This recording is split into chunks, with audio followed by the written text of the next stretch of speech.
الله والصلاة والسلام على سيد الأنبياء وعلى آله وصحبه أجمعين.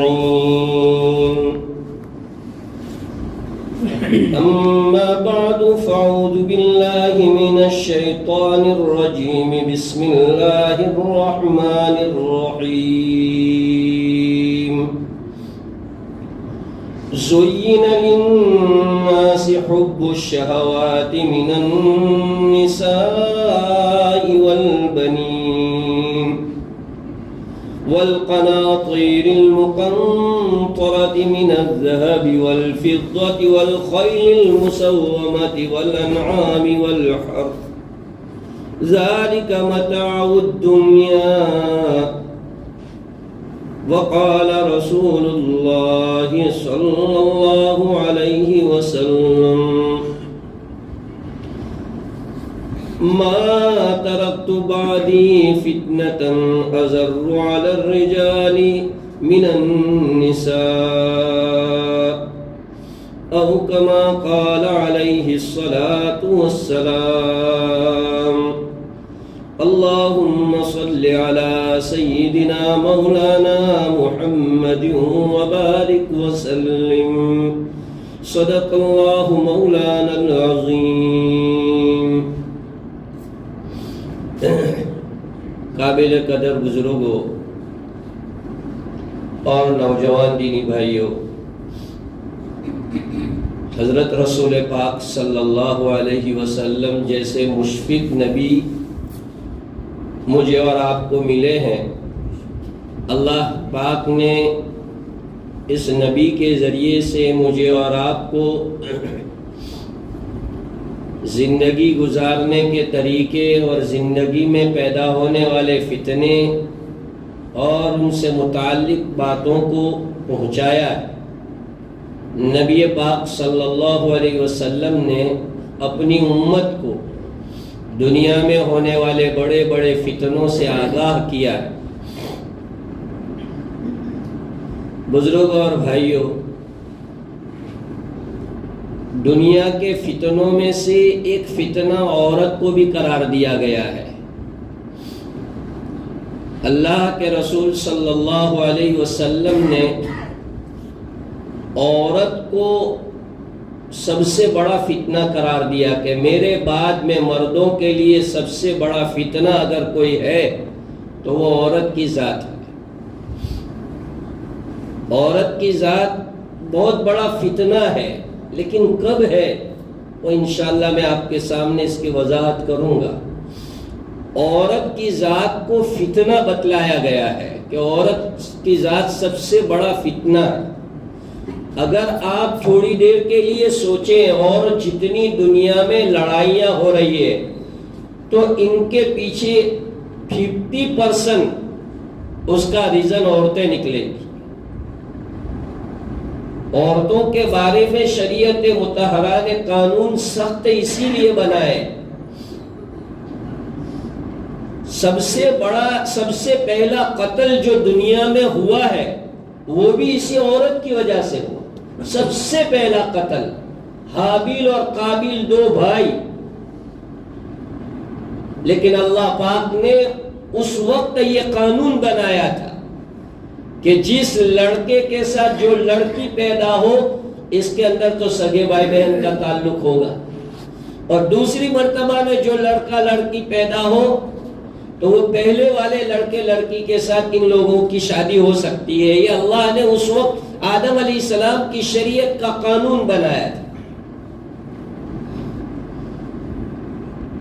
حابیل کے ساتھ جو لڑکی پیدا ہوئی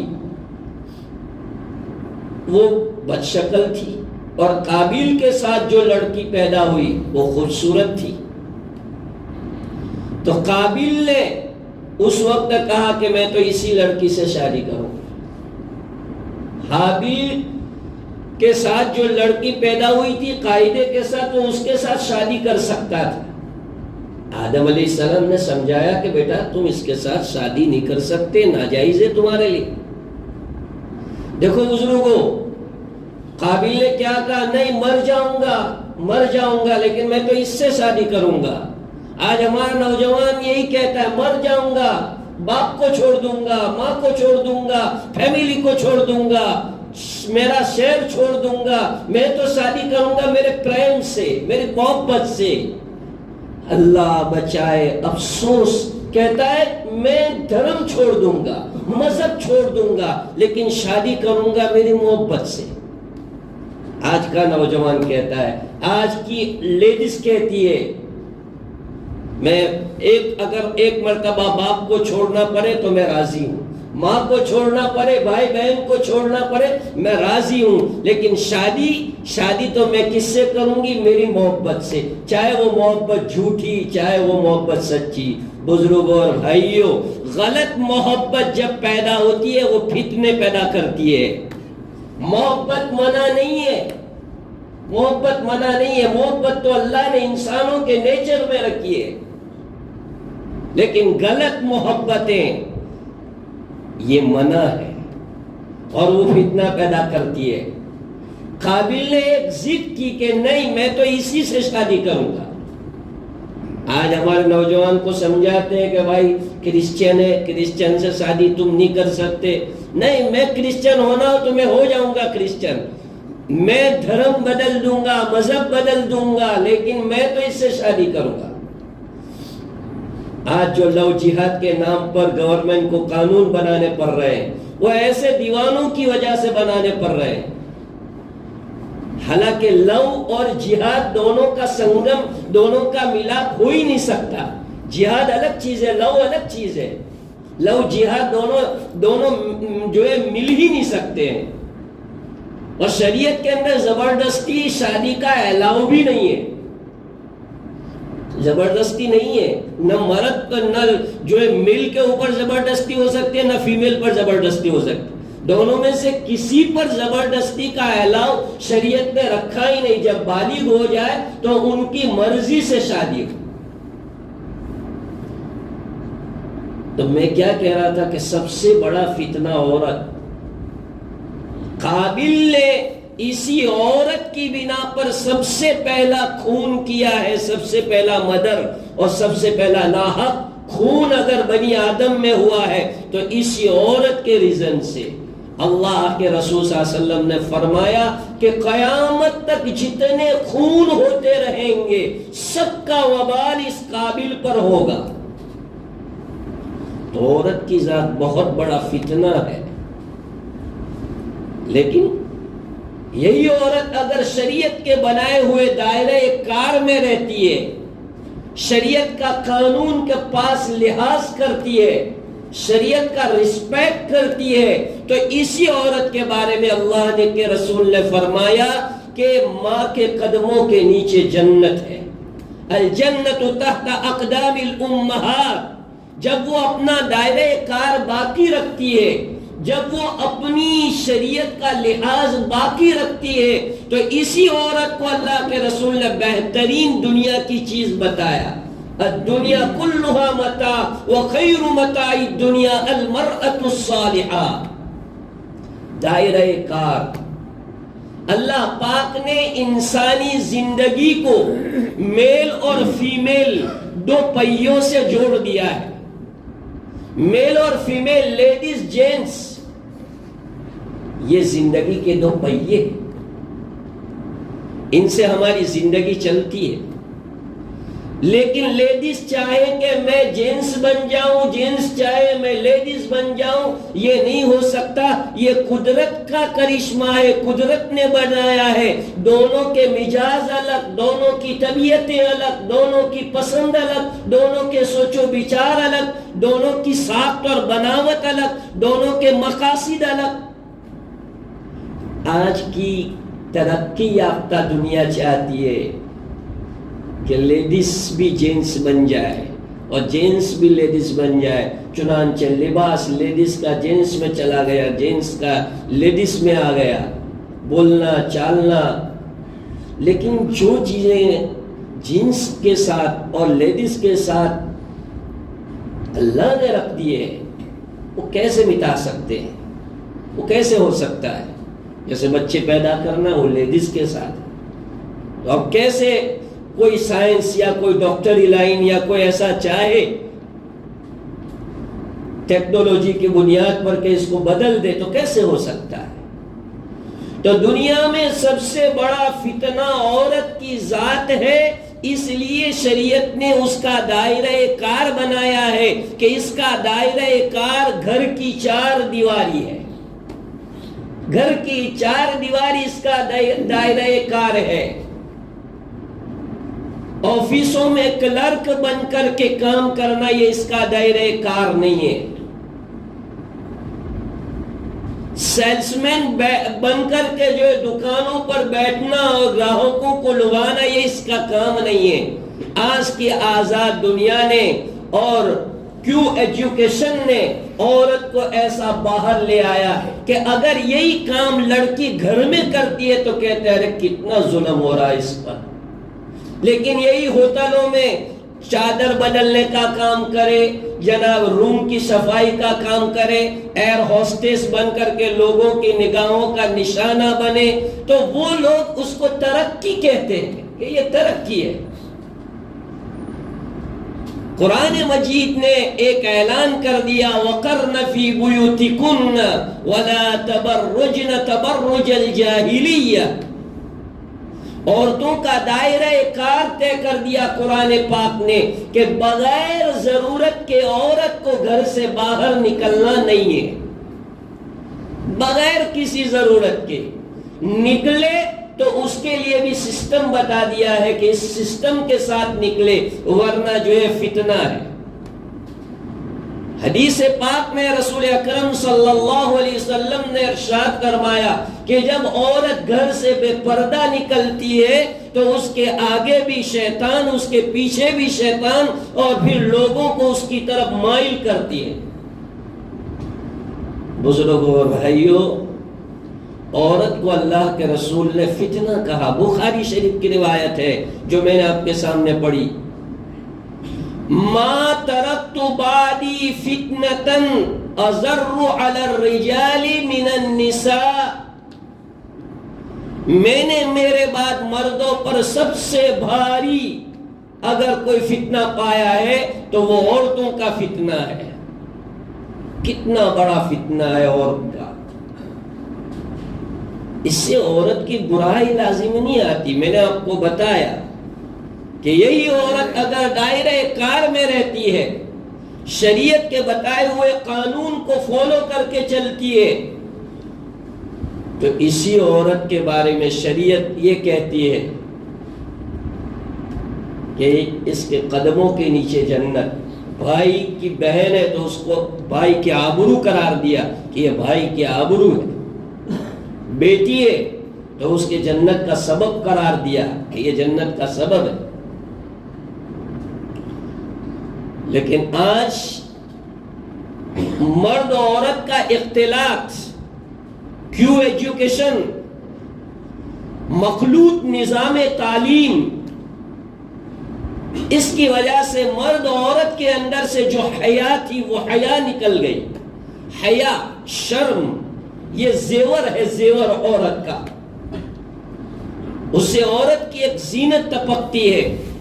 لیکن حیا جب کسی میں سے نکل جاتی ہے، بخاری شریف میں ہے کہ اذا فاتک الحیا فافعل ما شئت، جب تم میں سے حیا نکل گئی، شرم نکل گئی، اب جو چاہے کرو۔ آدمی کے دل میں سے حیا نکل گئی، کوئی کہنے والا نہیں، کوئی پوچھنے والا نہیں، کوئی کہیں گے تو کیا کہیں گے۔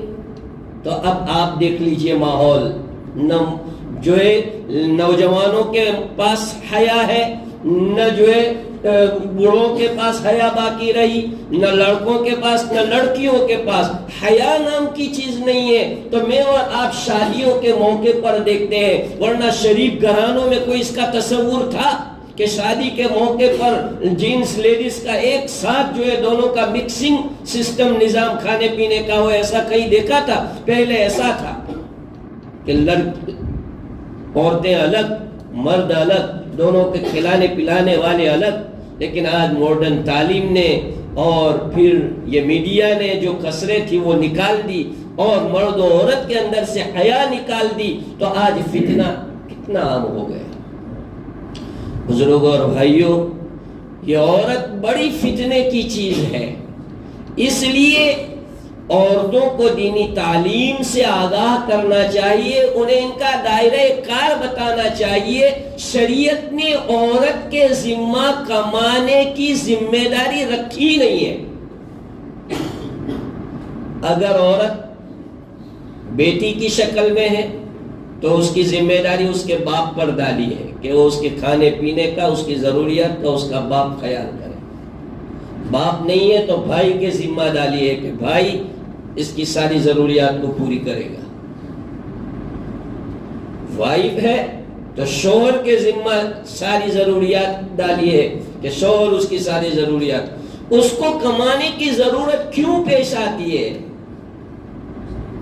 آج ویسٹرن کلچر اور یورپی کلچر نے یہ ذہنیت بنا دی ہے کہ جب تک دونوں نہیں کمائیں گے گھر نہیں چلے گا۔ ہمارے یہاں تو اللہ کا شکر ہے، لیکن یورپ کے اندر آپ دیکھیے، وہاں جائیں تو وہاں کا کلچر اور تہذیب ہی ایسی ہے۔ 8 گھنٹے بیچاری لیڈیز کو جو ہے آفسوں میں کام کرنا پڑتا ہے، فیکٹریوں میں کام کرنا پڑتا ہے، اور پتہ نہیں کیسے مولوں میں کام کرنا پڑتا ہے۔ اب بتائیے کہ ایک طرف عورت 8 گھنٹے دوسرے مردوں کے ساتھ رہے، ادھر اس کا ہسبینڈ 8 گھنٹے دوسری عورتوں کے ساتھ رہے، اب کیا ہوگا؟ آنے کے بعد گھر کی ذمہ داری، اولاد کی ذمہ داری، اور مرد اور عورت ایک جگہ جمع ہو تو فتنے کا سبب۔ خواجہ عبد القادر جیلانی رحمۃ اللہ علیہ سے کسی نے پوچھا کہ اگر مرد عورت کو پڑھائے تنہائی میں، تو کہا کہ اگر پڑھنے والی رابعہ بصریہ ہو اور پڑھانے والا حسن بصری ہو تو بھی وہ ان دونوں کو نہیں پڑھا سکتا تنہائی میں، کیونکہ وہ تیسرا وہاں شیطان ہوتا ہے۔ آج ٹیوشن کلاسز کے نام سے جو بے خرابیاں آ رہی ہے، ہم جانتے ہیں، جوان لڑکیاں ہوتی ہے، جوان ٹیچر کے پاس ان کے ٹیوشن ہوتے ہیں، تو اس کی وجہ سے کتنے فتنے ہوتے ہیں وہ مجھے اور آپ کو معلوم ہے۔ نظام تعلیم کا ہم دنیاوی ایجوکیشن سے منع نہیں کرتے، دنیاوی ایجوکیشن ہو یا دینی ایجوکیشن ہو، شریعت کے دائرے میں رہ کر عورتوں کو دلانا چاہیے، ایسا انتظام ہونا چاہیے۔ جیسے ہم الحمدللہ ہمارے مدرسہ رونق الاسلام میں سسٹم ہے کہ بھائی آپا آتی ہے، وہ پڑھاتی ہے، جوان بچیوں کو بھی پڑھاتی ہے اور جو دوسری بچیاں ان کو بھی پڑھاتی ہے۔ ایسا سسٹم اسکولوں میں بھی ہو کہ ان کے لیے لیڈیز ہو، بلکہ دوا بھی جو ہے لڑکیوں کو لیڈیز ڈاکٹر سے لینی چاہیے۔ ان کا دائرہ کار شریعت نے متعین کیا ہے کہ یہ ان کی باؤنڈری ہے، ان باؤنڈری میں رہ کر کے ان کو کام کرنے کے، تو فتنہ نہیں ہوگا۔ فتنہ اس وقت ہوتا ہے جب شریعت کی بتائے ہوئے حدود اور باؤنڈریوں کو فلانگا جاتا ہے، تو فتنے ایسے ہوتے ہیں کہ ماں باپ کے لیے منہ دکھانے کے بھی قابل وہ نہیں رہتے ہیں۔ ماں باپ کے لیے کوئی ایسی جگہ سماج اور سوسائٹی میں نہیں رہتی کہ جس سے وہ 5 آدمیوں کے بیچ میں محفل میں بیٹھ سکے، ایسے کام ہو جاتے ہیں۔ اس لیے ضرورت ہے اس بات کی کہ ہماری اولاد کو کنٹرول کیا جائے، چاہے میل ہو چاہے فیمیل ہو، دونوں کو کنٹرول کیا جائے اور ان کے دائرے کار اور ان کی ذمہ داریوں کو ان کے سامنے لایا جائے کہ یہ تمہاری ذمہ داری ہے، تمہیں اتنا ہی کرنا ہے۔ آج بہت پریشانی کی بات ہے کہ ہماری لڑکیاں یا ہمارے لڑکے فیس بک کے جو آئی ڈی ہوتے ہیں اس سے دھوکہ کھا جاتے ہیں، جھوٹے آئی ڈی بنی ہوئے ہوتے ہیں، جھوٹے جو ہے فوٹو ہوتے ہیں، تو ان جھوٹے فوٹو اور آئی ڈیوں سے دھوکہ کھا کر کے وہ اپنے دین ایمان کو جو ہے بیچ دیتے ہیں، قربان کر دیتے ہیں۔ بزرگوں اور بھائیوں، شریعت مطہرہ نے میرے اور آپ کے لیے ایک دائرہ کار طے کیا ہے، اس دائرہ کار میں رہ کر کے مجھے اور آپ کو چلنا ہے اور اولاد کو چلانا ہے، تو یہ دنیا جو ہے ہمارے لیے امن و امان کا گہوارہ بنے گی، ورنہ یہ دنیا بھی جہنم اور مرنے کے بعد بھی جہنم ہے۔ اس لیے عورتوں سے پرہیز کرنا چاہیے۔ اللہ کے رسول صلی اللہ علیہ وسلم سے تو یہاں تک پوچھا گیا کہ عورت کے پاس تنہائی میں دیور آ سکتا ہے؟ دیور یعنی شوہر کا بھائی۔ تو اللہ کے رسول صلی اللہ علیہ وسلم نے فرمایا کہ دیور تو اس کے لیے موت ہے۔ آج ہمارے سماج میں کزن سے جو ہے بالکل فری مائنڈ، مصافحہ بھی ہوتا ہے شادیوں کے موقع پر، عید کے موقع پر، حالانکہ سگے بھائی کے بارے میں یہ بتایا کہ وہ موت ہے، تو کزن کے لیے کہاں سے الاؤ ہو جائے گا؟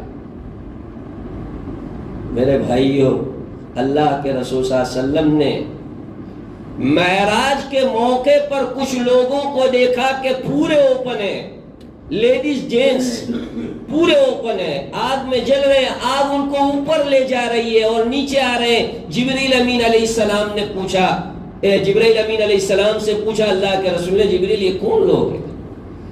جبریل امین علیہ السلام نے فرمایا اللہ کے رسول صلی اللہ علیہ وسلم، یہ آپ کی امت کے زناکار مرد اور عورت لوگ ہیں۔ آپ کی امت کے، کافر نہیں کہا، ایسا کہا آپ کی امت کے زناکار مرد اور عورت ہیں۔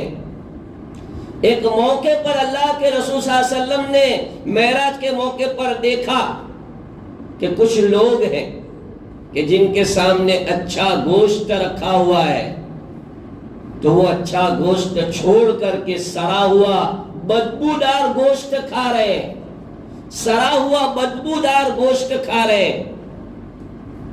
اللہ کے رسول صلی اللہ علیہ وسلم نے جبریل سے پوچھا، جبریل یہ کون لوگ ہیں، کیسی بے وقوفی کا کام کرتے ہیں، جن کے سامنے اچھا لذیذ گوشت ہے اس کو چھوڑ کر بدبودار سڑا ہوا گوشت کھا رہے ہیں؟ غور سے سنیے گا، رسول اکرم صلی اللہ علیہ وسلم نے ارشاد فرمایا، حضرت جبریل نے فرمایا یا رسول اللہ صلی اللہ علیہ وسلم، یہ آپ کی امت کے شادی شدہ لوگ ہیں کہ جو شادی شدہ ہو کر کے بھی طوائف اور ویسیاؤں کے پاس جاتے ہوئے، یہ وہ لوگ ہیں کہ اللہ نے ان کو حلال آپشن دے رکھا ہے، اس کے باوجود وہ حرام کی طرف مائل ہو رہے ہیں۔ یہ وہ لوگ ہیں کہ جو تازہ گوشت چھوڑ کر سڑا ہوا گوشت کھا رہے ہیں۔ کتنا بڑا اگزامپل یہاں پیش کیا گیا ہے، کتنی بڑی مثال پیش کی گئی ہے۔ آج 50% شادی شدہ چاہے مرد ہو چاہے عورت ہو، ان کی یہ حرکتیں ہوتی ہے کہ وہ حلال راستے کو چھوڑ کر حرام راستے کو اپناتے ہیں اور اسی میں انہیں سکون مل رہا ہے۔ مرد اور عورت کے لیے تو شریعت نے جائز قرار دیا ہے، بلکہ ثواب کا کام قرار دیا ہے، لیکن آپ دیکھ لیجیے عورت کتنی لڑکیوں کے فون آتے ہیں، بتاتے ہیں کہ ہمارا شوہر دوسری عورتوں کے ساتھ ہے، ان کا ایسا چکر ہے۔ ایسے کتنے شوہر کے کمپلین ہوتی ہے کہ ہماری عورتوں کے ایسے چکر ہے۔ دونوں طرف ایسا ہے۔ اللہ پاک نے جو بہترین راستہ، ایک ہی راستہ ہے اور کوئی آپشن نہیں ہے، خواہش پوری کرنے کا ایک ہی آپشن اللہ تعالیٰ نے رکھا ہے، نکاح پڑھو، شرعی نکاح پڑھ کے اس کو جو ہے پوری زندگی اپنے گھر میں دلہن بنا کے رکھو اچھی طرح سے۔ یہی ایک آپشن ہے لیگلی جس سے آدمی اپنے اندر کی ہوس کو پوری کر سکتا ہے، اس کے علاوہ کوئی آپشن نہیں ہے۔ پہلے زمانے میں تھا باندیوں کا، لیکن اب اس زمانے میں اس کے علاوہ کوئی آپشن نہیں ہے۔ لیکن آپ دیکھ لیجئے کہ الیکٹرونک میڈیا اور اس کی خرابیوں کی وجہ سے نت نئے طریقے خواہش پورے کرنے کے مردوں میں بھی ہے اور عورتوں میں بھی ہے۔ اللہ حفاظت فرمائے۔ تو رسول اکرم صلی اللہ علیہ وسلم نے جہنم کے اندر دیکھا کہ کچھ لوگ اس طرح کے ہیں۔ جبرائیل امین علیہ السلام نے فرمایا یہ تمہاری امت کے شادی شدہ لوگ ہیں جو اس طرح کی حرکتیں کرتے ہیں۔ اس لیے بزرگ اور بھائیوں، یہ ساری خرابیوں کی زر کیا ہے؟ عورت کا بے پردہ نکلنا، عورت کے پاس سے حیا کا ختم ہو جانا۔ آج فری مائنڈ فریڈم کر کے ایسا ماحول بنا دیا گیا ہے کہ کہ اتنی بڑی چیزوں کو بھی جو ہے کچھ سمجھا نہیں جاتا ہے، اور سمجھتے ہیں کہ بھائی ماحول ہے. ایسا نہیں ہے. گھروں کا ماحول، گھروں کا سسٹم قرآن اور حدیث اور شریعت کے مطابق مجھے اور آپ کو کرنا پڑے گا، ورنہ بزرگوں اور بھائیوں ہماری اولاد ہمارے ہاتھوں سے جا رہی ہے.